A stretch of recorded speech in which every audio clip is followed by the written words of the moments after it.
Do you believe free speech is your primary end, or do you believe these other points you're making are important? Because I've heard you a bunch of times defend free speech sort of contextually, like you've complained about some of the laws in Canada that you dislike, that they institutionalize false facts into the law.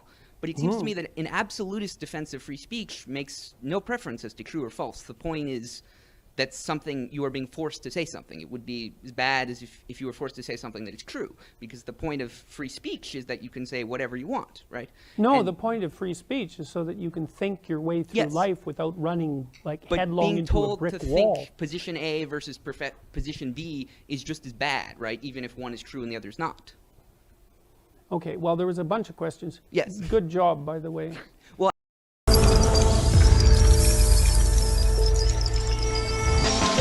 Hi guys, welcome back to my YouTube channel. So if you are new here, please subscribe to my YouTube channel. So today I'm with an old-time friend named Professor Peter. Wow. So guys, today we are reacting to Student tries to frame Jordan Peterson. yeah. So guys, please let's enjoy some wonderful video together. Poof.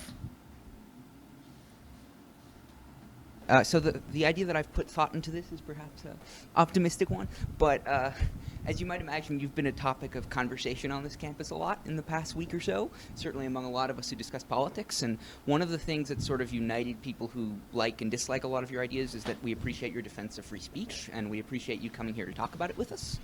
But one of the things I thought was really interesting is Professor Van Dyke addressed the distinction between you and Jonathan Haidt. And you mentioned this as sort of a temperamental one.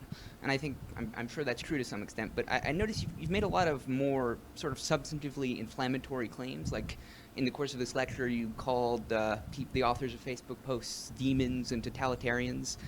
In past events, you've called them things like neo-Marxists, cultural Marxists. You've called them, I believe, a fifth column that is committing treason against the West.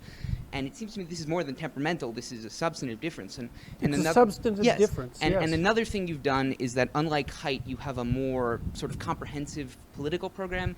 You've talked a lot in defense of traditional hierarchies, both of gender, of class, so on, though emphatically not of race. And so it seems that... I haven't talked about defense of traditional hierarchies in terms of gender and class. That's not true. Well, you've talked about hierarchies in society. You've talked yeah, about that's true. I have done that, but I haven't justified them on the basis of gender and class. Whatever it was, the two categories. You talk not about, okay. That's an important distinction. Okay, but you defend hierarchies in society in a way that you talk a lot about the Pareto distribution. Yes. That doesn't mean I defend it. Well, okay. Not okay. Yes. Well, I mean, I think you talk observing that something exists is not the same as defending it. How in the world? Well, people attack it, right? What's that? And you don't. People attack it. Attack it's inherently attack the hierarchies of society is inherently unjust, right? Well, they're unjust, but they're also useful. Okay, so you say they're useful. Some well, people would disagree look at with it that this proposition. way. Okay, look at it this way. You obviously think that it's worthwhile to stand up and ask a question. Yes. So you think that standing up and asking a question is better than not standing up and asking a question. Yes. Okay, that's a hierarchy of values. Yes. Okay, without the hierarchy of values, you couldn't act. Of course. No, not of course. Well, wait. It's partly why I'm defending the hierarchy. Without a hierarchy, there's no impetus to act. Hierarchy, right? What's that? There is a hierarchy in society, right? No, there's multiple hierarchies in society. Okay, there are multiple hierarchies in society, right? Yes. And you say that they are based in, you invoke the lobster, right? That they are based in nature. Yes. I said that they were inevitable. Yes, that they were inevitable. Some people disagree with that. That doesn't mean that they're good. But my point is that, this is generally relevant to it, you have a broader point than free speech. This is one of the things you talk about, yes? Yes. Okay. Whereas I think there are some other activists who focus on more exclusively I'm not on an free activist. Speech. There are some other individuals who engage in public political speech. Okay. Yeah. Who focus more exclusively on free speech, whereas you have other goals in mind. But one of the things that your more inflammatory language, and it's fair, it's a substantive disagreement, has done, I think, is it's politicized this free speech to an extent that someone like Haidt hasn't. I've noticed that when someone hears the term free speech now, they associate it with a specific set of thinkers, often as viewed as on the extreme right. And I think arguably that's the problem of all factions in society, because free speech should be a universal value. Polls certainly suggest that it's coming under increasing threat from both sides. But I suppose the heart of my question, in addition to, of course, these other observations, is that do you believe free speech is your primary end, or do you believe these other points you're making are important? Because I've heard you a bunch of times defend free speech sort of contextually, like you've complained about some of the laws in Canada that you dislike, that they institutionalize false facts into the law. But it seems to me that an absolutist defense of free speech makes no preference as to true or false. The point is that's something you are being forced to say something. It would be as bad as if you were forced to say something that is true, because the point of free speech is that you can say whatever you want, right? No, and the point of free speech is so that you can think your way through life without running headlong into a brick wall. But being told to think position A versus position B is just as bad, right? Even if one is true and the other is not. Okay, well, there was a bunch of questions. Yes. Good job, by the way. Well, actually, wait, can I just ask one additional addendum? Which is, I think the politicization of free speech is by far the biggest threat to free speech, because this has always been... No, the radical leftists are the biggest threat to free speech. Well, okay, so this is disagreement. But I get your point. The professor alluded to in previous questions, the substantive threats to free speech in much of the world, in Europe certainly, I think in the United States as well, from the government have come from the radical right. And I think it's fair to say that on the specific narrow subset of certain departments on liberal arts colleges, it's fair to say a threat comes from the left, though its scope is in dispute. But my question is, do you think that the way you talk about free speech, the way you link it to specific issues, the way you use inflammatory language, and the way you seem to defend a specific set of free speech, there are certainly plenty of instances of free speech attacked on the other side that you don't mention as much. Do you think you risk politicizing this? Because it seems to me yes. that... Okay, and do you not think that's a far greater threat? Because, for example, the NRA... Well, sorry, the NRA is a group in the United States that defends guns rights, right? Okay, hold it. Yes. We need a question. Yes. Okay. I mean, like I said, you're doing fine, but think, it's just too much. Like, I can't keep it straight. Do you think that your behavior risks politicizing it, and do you think that politicization is justified? I think my behavior risks politicizing it, yes. I would rather it not be politicized, and I'm doing what I can to manage that risk. However, it's become political in my country because the government implemented compelled speech legislation. So I wasn't complaining about that before it became political. Now, and there is a time, even when you're detached in some sense from the political realm, that you can't be detached anymore. Well, I'm not happy with the fact that this has become politicized. You could say that I haven't done a stellar job in ensuring in every possible manner that this has remained neutrally apolitical. Probably true, but I'm not particularly unhappy with the way things have gone so far. And I'm not happy with the radical left. And so if they're irritated at me, so much the better, as far as I'm concerned. So have I conducted myself perfectly? It's like, undoubtedly no. So I've got more than my fair share of faults, and a temper is one of them. But I'm muddling through. So now I know there's much more to say, but I have some questions from the audience, so I'd like to read those, and I'll try again just to divide up the time in the questions, hopefully as fairly as possible. Professor Peterson, let's start with you. So this question says, you present your issue with Bill C-16 to be that the infringement of freedom of expression regarding gender pronouns is a problem. Do you hold the same stance with other discriminatory language in the Human Rights Code, such as being able to use racist terms with regard to students? And if you believe that one of these things is a violation but not the other one, why? I'm not sure I read that out all that well, but you get the idea. Okay, well, so one thing I would like to point out before I answer that, just so you all notice, is that I have in fact been denounced today.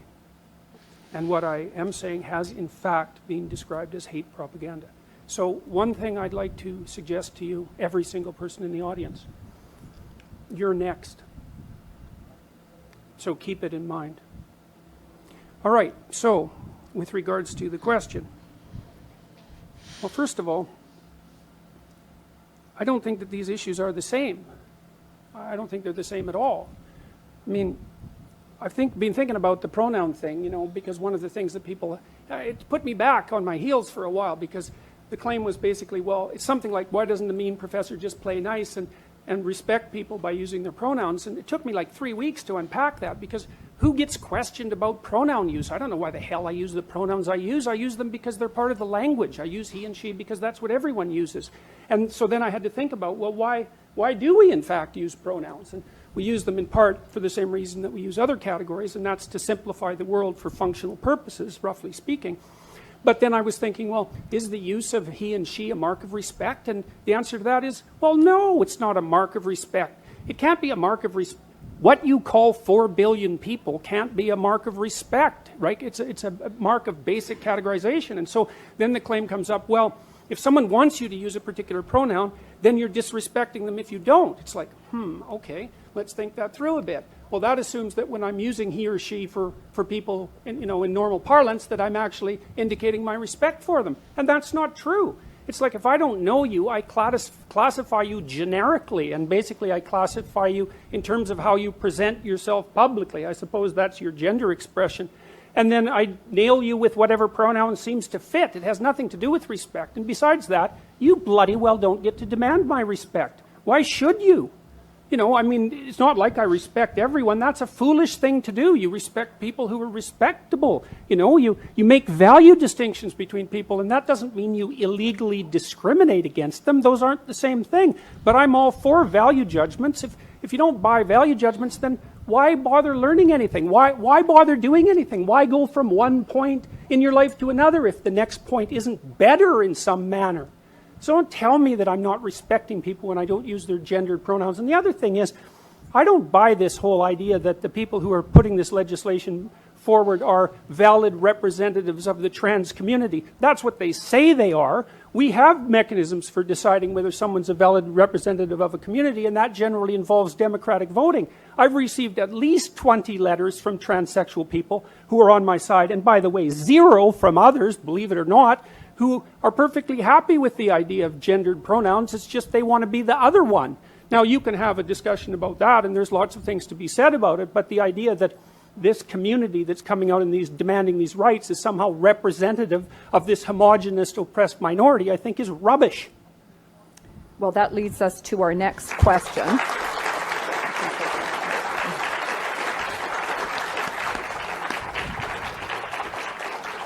And for this question, I'm going to ask both Professor Kosman and Professor Bryson to comment on it.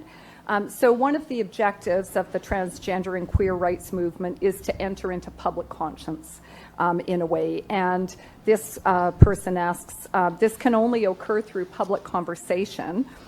Do you worry that it may not be possible to have thoughtful discussion if there is government restriction about this kind of speech? And do you worry that it would skew discussion in one direction or another? So perhaps Professor Kosman first, and then Professor Bryson.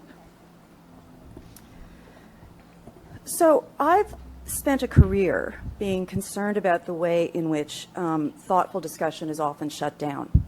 And I've been concerned about it on the right, I've been concerned about it on the left, and I've been concerned about it in the mushy middle. And I think that Professor Peterson has actually performed some of this today, insofar as he just said that he was denounced here today and that they're going to come for you next. So the thing is about speech is that everybody gets it. And you say something and you then get criticized. So Professor Peterson hasn't been denounced, some might want to, but he has been severely criticized. And that is actually what speech does. That is what speech does. I think that there is an important way to have public discussions around a whole range of issues. I would welcome a discussion on the role of hate speech provisions. I would welcome a discussion around the role of hate speech and its desirability, about whether the Supreme Court of Canada is right or not right in upholding its constitutionality. But I would like to have that debate with someone who is knowledgeable about the law.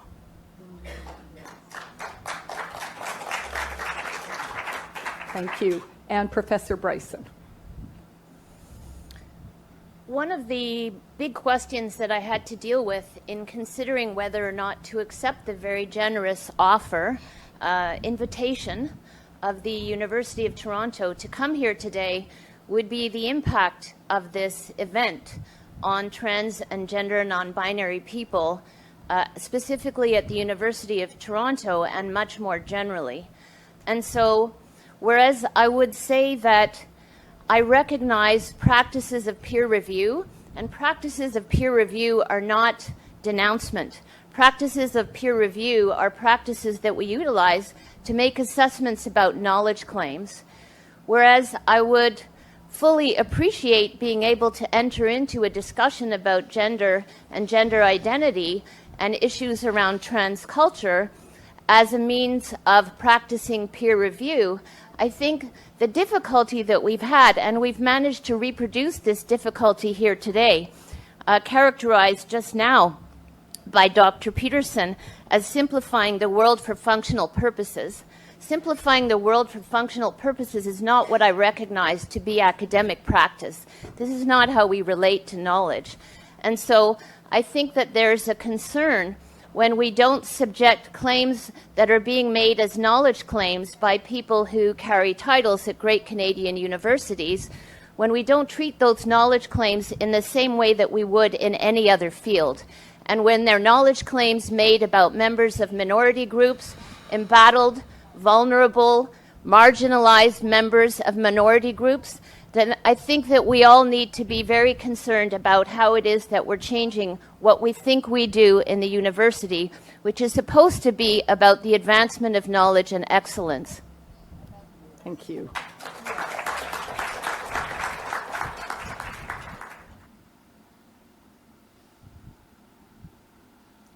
Wow. Peterson, he's a very good public speaker. Yeah, very, very good. Like, I enjoy reacting to most of his talk shows, his interview. Like, he's very, very good. Like, you being transgender, or you're trying to change yourself to whatever you feel like. So I feel that Peterson is saying that I can call you whatever I also feel like too. You understand? Because he only know two, she and him. Yeah. You understand? Just a male and a female. So Gender, basically. yeah, that's true. So I don't know. He was saying that that's only two that he recognized. So I don't know why some people are angry that he's calling them different type of, like, can say Peterson can just call you whatever he feel like, because that is his mindset. Because if you say you're a man, he'll call you a man. If you say you're a woman, he'll call you a woman. But if you say you are a dog, you call you a dog. So you don't just have to feel bad about it. You know, one of the first things I was trying to pick from their conversation there is about him using pronouns to relate with them. But truth is that, what's a pronoun? Pronoun is used instead of a noun. Yes. It's just basic English. And so instead of, if I don't know you as a person, I can't say glory. You understand? I should be able to say, based on how you present yourself in the public, that's how I will relate to you. So if I see you looking all stunning, coming out from a good car, I can say, look at that beautiful woman. You know, that is me trying to compliment. Aside complimenting, that is me still trying to relate with you with a pronoun. You understand? If I see a young child walking, I can actually say that's a young. It's instead of me calling the name. Yes. So if we actually, the whole issue here they're trying to address here is about the trans stuff, the non-binary and all of that. Why will he say this? Why will he not say this? But I think it's just truthful in its own place. Fact, if you talk, they will shoot you. If you don't talk, they don't go shoot you. So just talk. Yes, that's just true. say it. Actually, say your mind. Yeah. Your opinion matters a lot in any That's true. anything you are doing. So guys, please comment below on any video you want us to react to. Comment below, like this video, subscribe to our YouTube channel, Ngal Fashion Store. Fashion makes sense.